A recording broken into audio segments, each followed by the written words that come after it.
Bali, 6 years na po ako dito sa Amerika. At pagdating ko dito, dinalagan ako ng husband ko kasi napakaano nila, dedicated nila sa religion nila eh.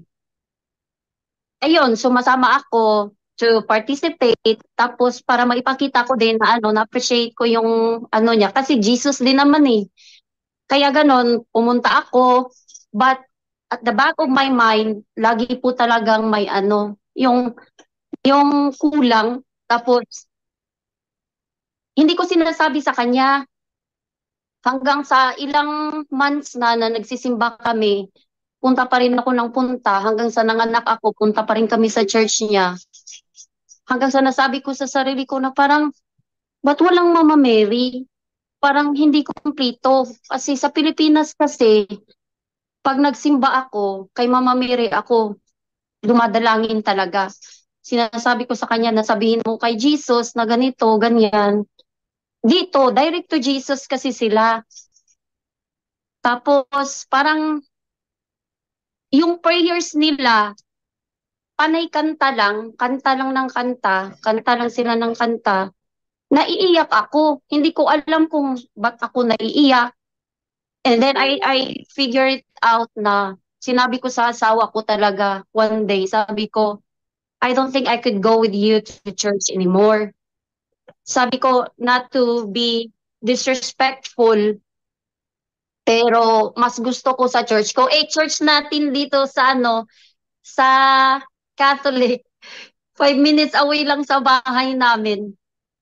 Tapos, hindi pa ako nagda-drive until now, but I'm trying to learn. Ayun, sa awa ng Diyos, yung asawa ko, parang hindi, kahit dedicated siya sa Church of Christ, parang naintindihan niya yung feelings ko. May ano pa nga ako, may Mama Mary pa ako, Birhen sa Rigla. Dinala ko yan sa plane.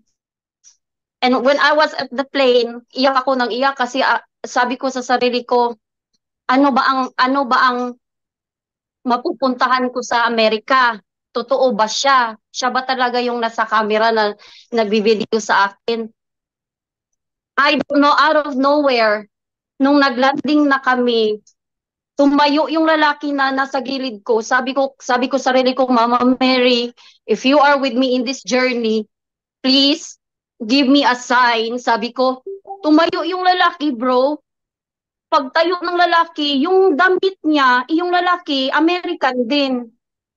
Pagtayo niya, yung damit niya, yung Birhen sa Guadalupe, grabe, I mean, grabe yung iyak ko. Sabi ko, Mama Mary, nandiyan ka lang pala sa tabi ko. Sabi ko, kahit sa shirt lang ng lalaki, sinasabi mo, anak, nandito ako, don't worry. So pagdating ko dito, iyak ako ng iyak. Ayun, back to their religion. Sabi ko, magko-convert ba ako sa iyo? Sabi ko sa kanya, magko-convert ba ako sa religion niyo? Natakot ako kasi sabi niya, you could if you want, but I will not force you. Kasi sarili ko daw yon at may paniniwala daw kaming dalawa. Pero, pero, inalaw niya pa din na maglagay ako ng ni Mama Mary image dito sa bahay. Tapos pag bumibili ako sa labas, may nakikita akong flower, binibigay ko kay Mama Mary. Hanggang sa bro, dito lang, this year lang, nakita ko si Adrian Milag sa Facebook. I don't know how, I don't know why, pero nakita ko yung Facebook niya, clinic ko, nakita ko doon si Father Darwin. Ah, may testimony si Father Darwin na nilagay ni Bro Adrian. Tapos, tiningnan ko yung complete name ni Father Darwin, doon ko siya sinearch sa sa Facebook at sa YouTube. Tapos lumabas siya na ikaw yung nagmamanage ng John Doe. Tapos pinalo ko na kayong lahat. Tapos yung si Bro Angel, lahat kayo, Bro Wendell, Bro Junry, lahat ng mga niyo, words niyo, laging nagsisink in sa akin. Naguhugas ako ng pinggan, naglalaba ako. Tapos, the best way I could, I share it to my husband. Like, lagi siyang nakikinig. lagi siyang nakikinig, and I was trying my best to promote Mama Mary on him. Tapos yung itsura niya, ganito lang, ganon lang siya na ganon, Tapos, sabi ko, see, our religion has Mama Mary. Our religion has Papa Yahweh. Our religion, we have a brother too. Who is our brother? He said, Jesus Christ. I said, yeah, he's our brother too. So we are complete. Sabi ko, pag sa inyo kasi, diretso kay Jesus, tapos hindi nakakapag-confess, sabi ko, it's more than 11 years hindi ako nagkapag-confess. Sabi ko, parang ang bigat sa feeling. Lagi akong galit, lagi akong moody. Tapos hindi ko na-appreciate yung buhay dito sa Amerika. Parang lagi akong kulang. Tapos nahihiya akong tumingin kay Mama Mary sa altar. Sabi ko, bakit ka ba nandyan? Hindi na naman ako nagpipray sa iyo. Tapos, parang ang sakit. One time, tinry ko mag-grocery back kasi nagka postpartum depression for 2 years. Nag-pray ako, sabi ko baka ito yung solusyon. Pag-pray ko, iyak lang ako ng iyak. Sabi ko, I'm sorry for betraying you. I'm sorry just because of this relationship. Tinalikuran kita na ikaw naman sana ang nagbigay. Dumating yung husband ko from work. At sinabi ko sa kanya how I feel about it. Tapos sabi niya, okay, if that's your decision, I'll take you to your church, and then you don't tell me what to do with my religion. Sabi ko, oo, respect lang tayo. Yun na, may na-meet kami, friends in Ohio, may na-meet akong 2 couple na dedicated talaga sila kay Mama Mary. They've been here for 50 years. Siya ang nagsabi, tinanong ko siya, sabi ko, Ate Auring, pwede mo ba sabihin kay Father Manny sa West Virginia na binyagan yung mga anak ko, 2, kasi nagbiyahe kami dito sa States na wala silang binyag. Tapos nagigilty ako, nagka-camping kasi kami, walang binyag yung mga bata. Ito naman si Ate Auring, parang earth angel talaga siya ni Jesus. Sabi niya, okay, I will refer you to our priest. Ano po siya? Filipino priest po siya, pero andito siya sa Amerika na assign. Nasa ano po siya sa West Virginia. Ang bait niya po. One meeting lang, sabi niya, okay, I'll help you get baptized to your kids. Hala, prepare namin lahat, prepare. This September lang, nabaptize yung 2, yung boy and girl kong anak. Like, one of my accomplished po yun. Sabi ko, salamat Lord at inalaw ng asawa ko na maging katoliko yung 2. Ngayon naman po, tinanong ko yung asawa ko. Hindi ko alam. Nagro-rosary lang ako, tapos tinitingnan niya lang ako. Sabi ko, gusto mo bang convert? Sabi niya, no. Gumanon lang siya. Nung pangatlawang tanong ko na sa kanya, wow, umuo siya. Sabi niya, okay, I'll try. Yun na naman, tinanong ko na naman si Ate Auring. Sabi niya, okay, we'll talk to Father Manny about it again. Ang ano lang po doon, ang mission ko lang po doon, ma-convert siya sa Catholic. Ngayon, nagustuhan niya mag-grocery. Pinag-grocery ko siya ng one day, siya lang. Tinitingnan niya lang po ako. Nairaos niya po yung whole rosary po. Nairaos niya po. Doon po ako nagsabi sa sarili ko na, hala, gusto niya talagang maging Katoliko now. Kasi nakikita niya siguro sa akin kasi nagpipray ako ng rosary. Pagkatapos po nun, sabi po ni Father through Ate Auring, one of our friends, na kailangan daw pag na-convert siya, may kasal din po kami. I-remarriage niya daw po kami. Tinanong ko naman yung husband ko kung okay lang. Sabi niya, okay, I'm willing to do everything to be converted. If it takes marrying you again, I'll do that. Nagpakasal po kami sa West Virginia. Nagdayo po kami doon kasi nandito kami sa Pennsylvania. Dumayo po kami doon with our friends po. Ayun, nung kagabihan, inano siya, binaptized po siya. Tapos, nung kinaumagahan ng gabi, kinasal po kami. Rush lang kasi busy po si father. Pero ayun po, um, ngayon po, he is trying hard. Pinapapanood ko po sa kanya yung si Father Chris sa Exorcist na sa Divine sa YouTube, yung Divine nila, website. Um, Pinapanood niya po yun every night. Sometimes, sabi niya parang nakakatulog daw siya. Mayroong parang may retaliation sa kanya, naiirita siya, nagagalit siya. Sabi ko, paano na yun? Sabi ko, maybe you just have to hold on to your faith and then talk to God more. Sabi ko, try to ask Mama Mary. Kasi si Mama Mary, mahal niya tayo, sabi ko sa kanya.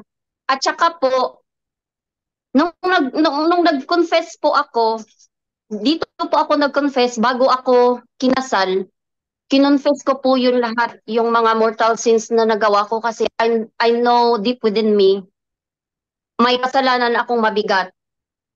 I've been seeing a fortune teller nung nasa po ako sa Pinas.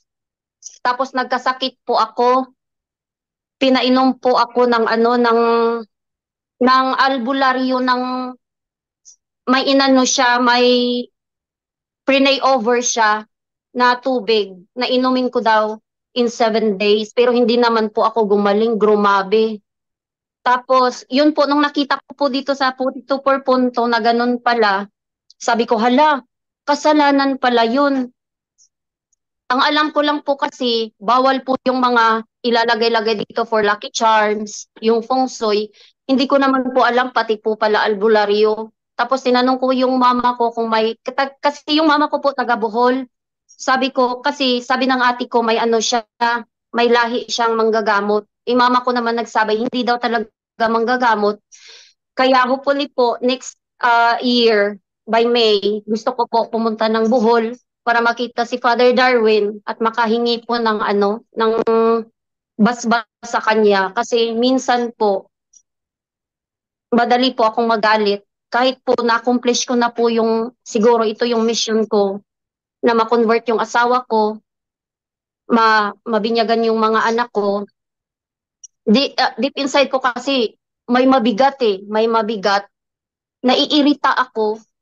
Tapos, minsan, pag nagkatalunan kaming dalawa, nagkakas po talaga ako ng matindi. Tapos, I regret it at the end of the day. Pumupunta ako sa altar. Sinasabi ko na, dapat Mama Mary, kinukontrol mo ako, ganon. Dapat hindi mo ko hinahayaan na magkaganito. Kasi, Katolik na kami Tapos, minsan po, may binigay po si Father Manny sa akin na holy water. Nilalagay ko po yun sa ulo ko, sa mind ko, kinukross ko po exactly what Father Darwin told us, his followers, na yung senses po, ginagawa ko po yun. Pero it seems like it's not working po sometimes. Tapos sabi ko, nag-ano na naman ako, nagkumpisal na naman ako. Tapos, bakit ganito pa rin ako? Like, mabilis pa rin ako mairita, magalit, ma-discourage. Pero pag nagpe-pray naman ako, lagi akong burp ng burp. Nagbo-burp ako or minsan pagod na pagod ako. Parang ang bigat ng likod ko po. So sabi ko, itong mga sinasabi ni Father Darwin, nangyayari talaga sa akin. So I'm hoping na makita ko po siya. Kasi dito po, nahiya ako sa mga nahiya ako sa mga pare dito sa church. Kasi parang lagi silang busy. Parang pagkatapos ng church, ng mass po dito, ginigreet nila yung mga tao, tapos ayan na, umalis na sila. Nahiya akong mag-approach. Baka kasi sabihin na, why did you wait so long? Ganon kasi, it's been a long time po More than 15 years nung lumalapit ako sa mga albularyo. Tapos, yan po ang ma-share ko na sana yung ibang Pinay na may mga puti na asawa na kasi kadamihan dito sa kanila hindi na nagsisimba, wala na. Puro na lang work, work, work. Ito, pagdating ko po talaga dito, feeling ko po talaga may mission po ako. Tapos nung bumalik ako kay Mama Mary, panay bukang bibig ko po, Mama Mary sa family ko, sa husband ko. Pero may previous kids po siya na nasa church niya pa rin, previous religion niya na nasa doon pa rin. Pero nakikinig din ng pag nagro-rosary kaming dalawa. Kaya lang yung mom ng mga bata parang ayaw. So sabi ko sa isa na we don't have to force it because I don't want you to transfer to be converted na may doubt ka pa sa sarili mo. I want you to come to me and tell me na gusto mo. Kasi parang ano pa siya eh, he is 14 years old, parang naninimbang pa siya kung ano yung sa religion nila at sa religion natin as Catholic. Ayan po, hopefully makonvert ko sila lahat kahit na yung whole family ng husband ko is Church of Christ po. Sa tinagal-tagal ko po dito, ngayon ko lang po kayo nakita. So I was like, where were you been? Nung nandito ako, bakit bro Jando, hindi kita nakita? Bakit bro Adrian, bakit ngayon lang after 5 years na miserable ang buhay ko, na parang sabi ko, ba't parang wala akong Mama Mary? But yung husband ko, pag magdisisimba kami, panay kanta, sabi ko, ano ba to? Hindi naman tayo maka-concentrate na kumausap kay Lord. Yung Mama Mary ko, nag-aantay na, ayun, sinabi ko sa husband ko, I can't live like this. Kung gusto mo, doon ka sa simbahan mo, doon ako. 5 minutes away lang yung Catholic Church. Tapos yung father-in-law ko naman, pumunta dito, nanood ako ng ETWN, yung sa Catholic. Sinabi ba naman sa akin, umupo dito sa gilid ko, sabi niya, oh, yung mga Catholic na yan, yung mga Katoliko na yan, yung mga pari na yan, marami ang ginagahasa daw. Sabi ko, I don't wanna hear it. I don't wanna hear it. It's your own judgment. So I don't wanna hear it. Ganon lang ako. It won't change my mind. I was born Catholic, I will die Catholic. Sabi ko sa asawa ko, yung relihiyon mo, hindi makakasave sa akin. Yung relihiyon ko, hindi makakasave din sa ating dalawa kung hindi tayo bukal ang loob na bumalik sa Diyos. Sabi ko, kung yan ang paraan mo, total, Jesus naman yan eh, hindi naman kayo against kay God. So doon ka, dito ako. So doon siguro din niya na-realize na kada uwi niya, nag-rosary po talaga ako. Pero I have regrets po na sabi ko, saan ba ito sila noon? Panay naman ako panood ng mga YouTube. Bakit hindi ko nakita itong mga Catholic defenders na ito? Ano ba ang plano mo, God? Ba't ngayon lang? Isa na noon pa. Pumunta ako dito, hindi ako nagsisimba. Nagsisimba ako sa kanila. But God made a way. He made a way. He made a very sweet way na ma-convert si Doug, ma-convert yung asawa ko through these people from Ohio, na mga Pilipina din po. No matter how far they are, God finds a way to meet us each other. Tapos, makausap kami, na-approach ko naman si Ate Auring at si Kuya Antonio na mga devotee po ni Mama Mary. Ayon. At in a coincidence, may pari silang kilala na nagmi-mission, pumupunta ng iba't ibang lugar. And then, in his busy time, he took time for us para maikasal niya kami kasi nakita niya daw yung sincerity sa asawa ko. Nakita niya yung sincerity sa akin.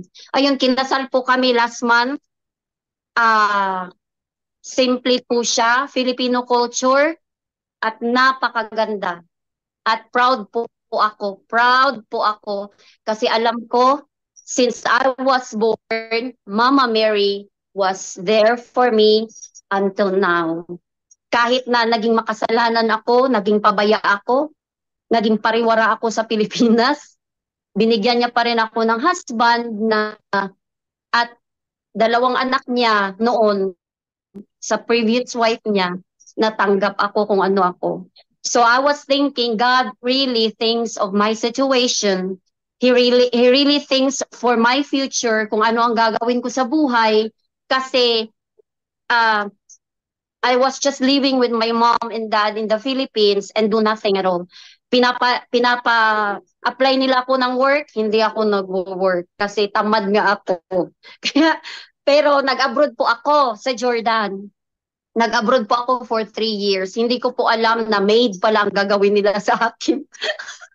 Akala ko po waitress. Na-scam po ako. Doon po, hindi kami nakakalabas. Tapos sa window ng madam ko, nakikita ko ang whole Israel. Kasi ang napakalaki po ng bahay nila. I couldn't even imagine how I survived when I was there for 3 years. Kasi hindi kami nakakalabas. Nung umuwi na ako sa Pinas, para na akong mamamatay. Kasi sabi ng mama ko, kung waitress ka, ba't napakapangit mo na? Sabi ko, ganun talaga doon, mama. Hindi alam ng mama ko yun eh. Tapos nung ayun na, in few years, dahil sa best friend ko, nakilala ko yung husband ko, na yung plano ko po, mag-abroad ulit para makatulong sa kanila, sa pamilya ko. At God has so many ways to help us. God has so many ways to bind us again kasi alam ko sa sarili ko na hindi ko sila winawala sa buhay ko kung ano man yung narating ko po. Kaya po nananawagan po ako kay Father Darwin because nahiya po ako mag-personal message sa kanya kasi alam ko po busy yung mga pare. Napupunta po kami sa Bohol to see him para po magpa-deliverance po ako. Kasi hindi na po normal ang nangyayari sa akin. Nagagalit po ako na walang rason. At saka, I'm over with postpartum but I don't know why I still have this feeling na naiirita ako. Oh, so it means po ba na yung pagkumpisal ko po ay wala talagang effect? Yun po ang kinakatakot ko. At one thing po, sinabi ko po sa pare na hindi po ako nakumpil. He was compiling my husband. Pero nung lumapit po ako sa kanya, half lang daw yung binigay niya sa akin. So I was like, pwede ba yun na ikasal? Ikasal pa din na kahit hindi mo sure na nakumpil ka. Yun po ang gusto ko pong itanong kay Father Darwin. Napakadami po, Bro Jando. Napakadami Bale, ko pong ganito. question sa kanya na gusto ko pong ma ma-answer.